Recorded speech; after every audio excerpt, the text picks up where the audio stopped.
Now that you got that Blackstone and you're ready to cook on it, you really need some accessories. I'm going to tell you of 5 must-have tools that you need on the Blackstone Griddle that will make you some kind of griddle pimp.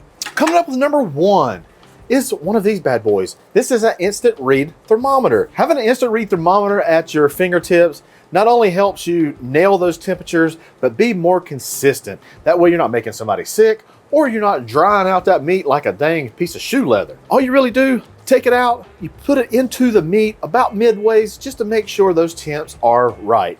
Now you don't have Aunt Helen saying, "Why'd you overcook my steak, Jim?" So there you have it.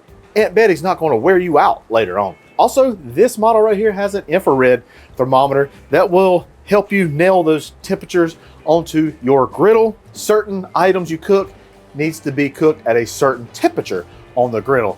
You just can't put the thing on high and cook some eggs on it, or you'll be burning them things and your kid's gonna talk trash about you behind your back and maybe to your face. Now, if you don't want this exact model, there you can get just an instant read, and you can get just a regular gun if you like, and it does the same thing, just 2 items. I like this because it's just 1 item. So that number 1 item was really big, it's really needed, and I feel like it's made me a better cook. Rolling into that is these guides, these magnets that I sell. This is not just a shameless plug. I've gotten numerous emails, texts, etc. Hey, how do I cook this? What temperature does it need that? So I made one for meat, so that way you know what meat is ready. And I also made one for griddle temperatures. There's another one for oils, what oils to use for what.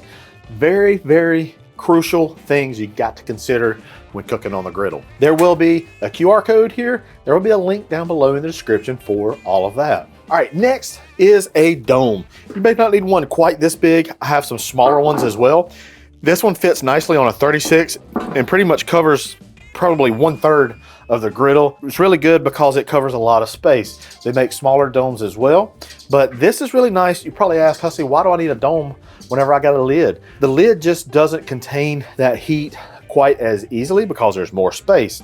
This contains it and things cook a little bit faster. Cheeses will melt a lot faster. Very highly recommend getting a dome, and it'll help your cooks dramatically. Next but not least, I mean, you need a spatula to cook on these things, and there's all kinds of spatulas out there. You really need to know what you like. Some people don't like a very flimsy spatula. Some don't like a very firm spatula. I like mine to have some give. I like it to bend. I feel like I have more control. That's just me. Some friends of mine, they like theirs very firm. So get you some spatulas and get a couple sets just so you can have those. Next, you'll need to clean this thing. Let's talk about griddle scrapers. There's all kinds of scrapers out there. These are ones from Blackstone. This is just one like from a restaurant supply store. It's actually a bench scraper, but I use it for both. Both do really well. This helps so you're not so close to the griddle with your hands. This one, your hands are a little bit closer. What I like to do is, this is more of like a macro, this is more of like a micro, and that's how I like to get in tight crevices and all that kind of stuff. So you really, really need a scraper. You need to make sure you get maybe 1 or 2 different kinds, and the ones you like, obviously. Now let's talk about getting groceries in, getting groceries out. I recommend getting some trays. These are Blackstone trays. Don't have to get these. There's some on Amazon. I'll have a link down below. I use these as well. It's great for taking food out to your griddle because you need something, because you just don't want to have your hands full of stuff. All right, say like all this stuff I just got done cooking. You can just take this stuff, you put it right on your tray. I mean, I can fill this thing up, take it back into the house. These are very, very crucial items to stay organized, and so you don't drop something. You don't want to drop the food on the floor because well, somebody like Maggie, they'll be on it like a hobo on a Hot Pocket. I'm the type person, I don't like a lot of accessories. I just have just a few. I do like bottles. I like the bottled oils that you get now. This is avocado oil. I like using avocado oil. It's probably my favorite thing to use. You don't have to worry about smoke points as much because it's a very high smoke point oil. But any kind of bottles will do. This is good for like your water. You want to put water in here.